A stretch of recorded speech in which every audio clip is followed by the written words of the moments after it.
I'll answer the question from my experience, and that's my experience only. But I'll give like a, I don't know, moral or something. Anyway, everyone else can read it. So I think when I started to realize that like it wasn't a hobby, I think last year when I got out of Digicel, I finished my job, and then I went back to school. I was like, I need to make some money, right? Yeah. So I think when there's a place where you realize that this is something that you actually want to make money from and like treat it as a pro job, not just a hobby, is when you actually think seriously about your business. You have to actually plan. I'm a business student, so I'll talk about planning. Yeah, okay. You have to plan properly. Now there's social media, there's like there's digital platforms, there's commercial platforms you have to think about.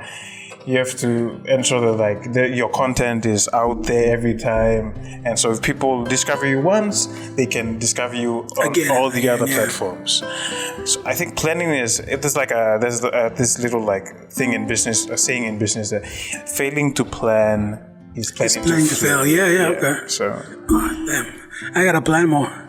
But I think with everyone, there's a different story where like you change from hobbies to planning is when you actually take it seriously and you realize you work towards your strengths. Like if you are someone who's good with who travels a lot, then you do travel stuff. Yeah. And that's where you try to figure out who can I work with. You start to work with people who travel, vlog as well, and then companies like TPA, Tourism Promotion Authority. And then that's when you think seriously and plan stuff out on how to switch from hobbies to being an actual pro. Yeah. And I make connections, meet people, meet videographers, photographers, even if they're not in the same realm of your style of taking pictures. Yeah. We're all in the same industry. If anyone has competition against anyone, it's just... Yeah, that's the thing I was trying to raise. Like, competition is not good for you. It's not good. Especially when you're rising, you don't want to start competition. Yeah, no. You don't want to start some feud with another amateur photographer or someone who's big. It's pointless. It's pointless. It's a waste of time. It will get traction, but it's also very pointless because then you develop a reputation that's probably terrible and long-lasting in the industry, and then it will definitely affect your business and how you conduct. No one cares. You're not gonna make money out of that. Like, no one cares.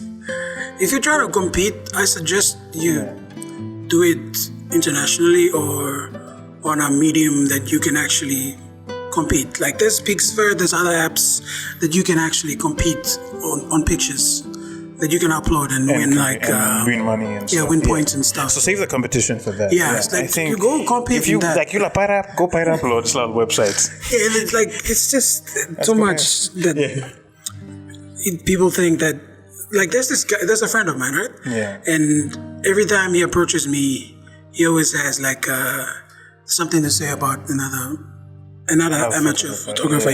Like, hey, he did this. Why can't you do something like this? Why can't you beat that? Why can't you can't do this? Why can't your mom allow me? Yeah. And then I'm always telling him, bro, they're not competition. Like I'm not trying to compete with anyone.